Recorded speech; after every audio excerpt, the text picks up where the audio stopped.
ほい、皆さんこんにちは。オランダ在住の俊吾とラナエです。今日の動画では僕たち6月の21日にオランダに着いてから1ヶ月以上が経過したので、オランダの最初の1ヶ月間の生活費ということでいくら使ったのかを発表したいと思います。これからオランダワーホリとかオランダ移住を考えている人にとってオランダに着いてからどれぐらいお金を使うのかっていうのは気になる情報かなと思うので、ぜひ参考にしてもらえばなと思います。ちなみに6月の21日から7月の31日までの41日間の計算をしていますので、そのつもりで聞いてもらえたらなと思います。もちろんオランダに着いてからはユーロでお金払ってるんですけど、日本円で知りたいという方も多いかなと思うので、本日は1ユーロ170円として、かつ僕ら2人での生活なので、僕ら2人で使ったお金の半分を1人当たりの金額として、紹介していきたいと思います。では早速発表していこうかなと思うんですが、今回紹介していくのは家賃とか保険とか携帯代などの固定費を除いた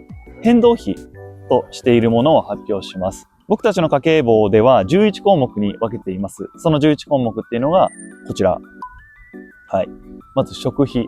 これはシンプルにスーパーマーケットとか行って野菜とか果物とかパスタとか日々の食事に使うものを買った時にこの項目に入れている食費で、2つ目が軽外食。これはパン屋さん行ったとかコーヒーを飲みに行ったとか軽い軽食を外で食べた時に入れる項目。3つ目は外食。これはもうバーとかレストランとかしっかりご飯を外で食べた時に入れる項目ですね。4つ目は日用品。洗濯用洗剤とか歯磨きとかトイレットペーパーとかね。で次が交通費。あとは趣味、レジャー、旅行、交際費。この交際費っていうのは僕ら2人プラス誰か友達とかを含めて外でご飯を食べた時とかはこちらの項目に入れています。あとはプレゼント、その他、あとは役所ビザ関係。この11項目を僕らは家計簿に入れているので、今日は各項目いくら使ったのかを発表したいと思います。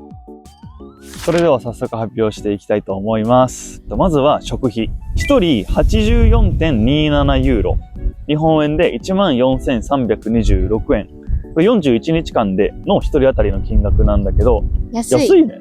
うん。びっくりしたわ、今。そんなかかってないと思うよ。日本で使うよりも安いかもしれない、もしかしたら。まあこれはでも初めはワーカーウェイ使ってたから、基本的な食材とかはさ、提供してもらってたやん。そうね。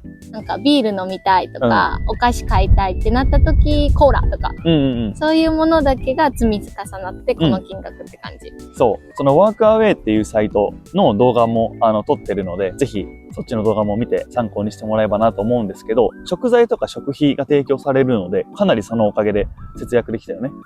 で、2つ目の項目が軽外食。これは1人 37.5 ユーロ。日本円で 6,374 円。まあ、どうなんだろう。安いのか高いのか。わかんない。そんな別にカフェめっちゃ行ったりはしてない気がするけど。数えるくらいじゃない？数えられる程度。そうだね。で、ただ一つ言えるのは、アルバートハインっていうオランダで超大手のスーパーマーケット、どこにでもあるスーパーマーケットにあるパンコーナーにあるアップルパイが激うまなんですよ。大好きやん、ほんまに。これがね、マジで美味しいよね。美味しい。びっくりするぐらい美味しい。しかも安い。1ユーロしない。0.8 とか。なんか2個で1ユーロの時とかもあってね。だからなんかそう、外出した時にちょっと小腹空いたら、アルバートハインだよ。なんかパイとか買っちゃうみたいになるんだよね。そういうのがあって6,300円。ちりつもの6,300円。これはまあでも最初の1ヶ月というか41日間なので。あ、見て、スワンがいる。本当だ。かわいい。めっちゃいるよね。めっちゃいる、オランダ。スワンとか、なんか動物いっぱいいる。はい、すいません。まあそんなこんなで、これがちょっとまあ安いか高いかは、これからの生活をしてみて比較できるかなと思うので、ちょっとまあなんとも言えないっていう感じで、3つ目、外食の費用ですね。1人、25ユーロ。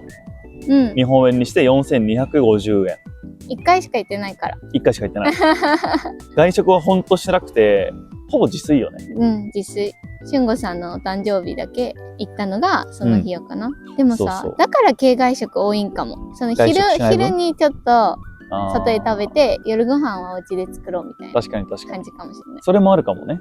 次、日用品。日用品は1人 77.89 ユーロ。日本円で 13,241 円。うんうんうん。まあ、これは新生活に向けて、そうそうってそう。感じかな揃えたもんが多かったからね。うん。で決して無駄遣いしてるというよりは、あくまでも必要最低限のものを揃えたら、この金額になったって感じですね。でもさ、洗剤とかはさ、なんか、一旦買ってさ、毎月買うもんじゃないから、まあ確かに。この日用品っていうのも初期費用みたいな感じかな。毎月かかるってわけでもないかもしれないしね。うんうんうんうん。次。はい。交通費。交通費。これがね、高いんすよ。1人 207.33 ユーロ。日本円で 35,245 円。35,000もいったんか。うん。すごっ。これ1人ですよ、1人。しかも41日間。いやです。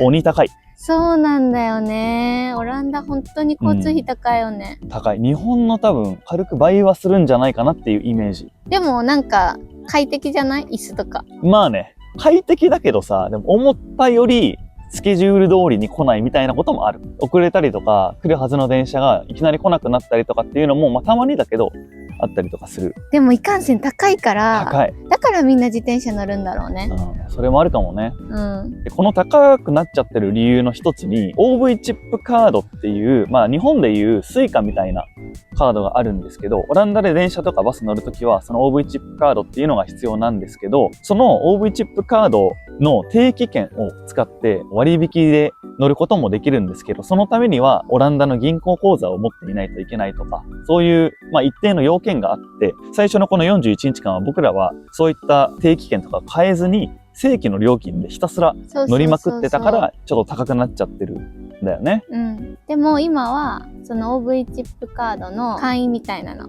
申し込んだから、はい、これからはちょっともうちょい安く乗れる予定。予定です。はい、でも住んでる人しかダメだね。だから旅行の人とかはこの値段になるってことだね。まあ、旅行者向けのなんかあるのかもね、もしかしたら。うん。でもまあ高い。基本高いです、交通費オランダ。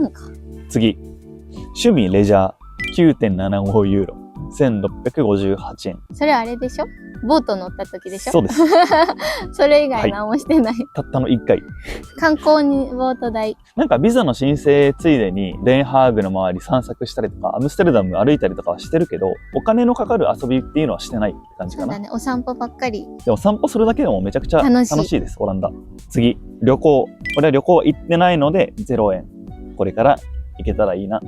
今が旅行気分だしね。そうね、まだね。次、交際費なんですけど、16.97 ユーロ。日本円で2884円。この前もね、オランダ人の友達と一緒にビール飲みに行ったんですけど、ご馳走してくれた。ご馳走してくれたので、ちょっとかからず。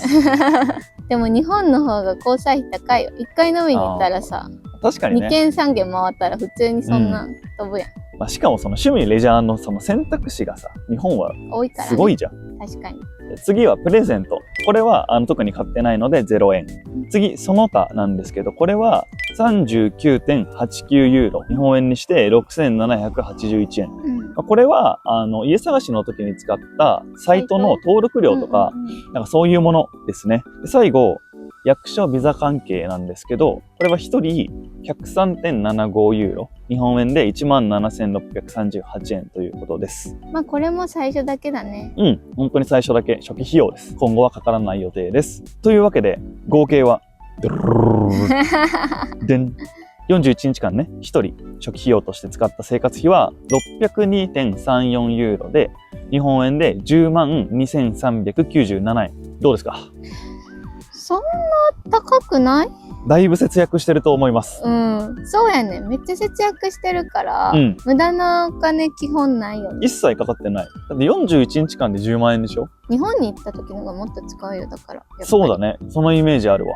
どうですか皆さん、予想よりも安かったのか高かったのかいろいろあると思いますけども、でもやっぱりさっきも言ったけど、ワークアウェイを使って宿泊費を抑えたりとか、食費を抑えられたっていうのはかなり恩恵大きいと思う。ワークアウェイもし使わずに41日間オランダに滞在しようと思ったらって調べてみたら、50万は余裕で超えたよ。そうだよ。ホテルとかじゃなくてもそれぐらいする。エアビーとかで。高いよね、だからね。そう。50万円分はした節約できてるし、プラスオランダ人ファミリーと文化交流とか人脈みたいなのもね、コネクションもできたっていうのもプラスポイントであるから、かなり当におすすめ。かなりおすすめです。特に回し物とかじゃないです。ちなみに。オランダのワーホリだけじゃなくてもさ、いろんな国にあるから、その海外生活の始まり、基盤作りするっていう上では、めちゃくちゃいいよね。いいと思います、本当に。おすすめできる。はい、おすすめです。今日紹介した以外にも固定費とかもね、かかっているんですけど、あくまで一つの参考として、これから海外に行く方、オランダに来る方のお役に立てれば嬉しいかなと思います。今回はですね、オランダの生活費ということで、渡航後の最初の1ヶ月の初期費用を紹介したんですけど、このお金のことって結構気になるかなと思うので、また別の動画で渡航前にかかった初期費用のことも紹介していきたいなと思いますので、またその動画も楽しみにしてもらえればなと思います。このチャンネルではオランダワーホリとか海外生活、海外移住のことを日々発信しているので、いいなと思った方は高評価とかコメントとかチャンネル登録とかしてもらえると嬉しいです。それではまた次回の動画でお会いしましょう。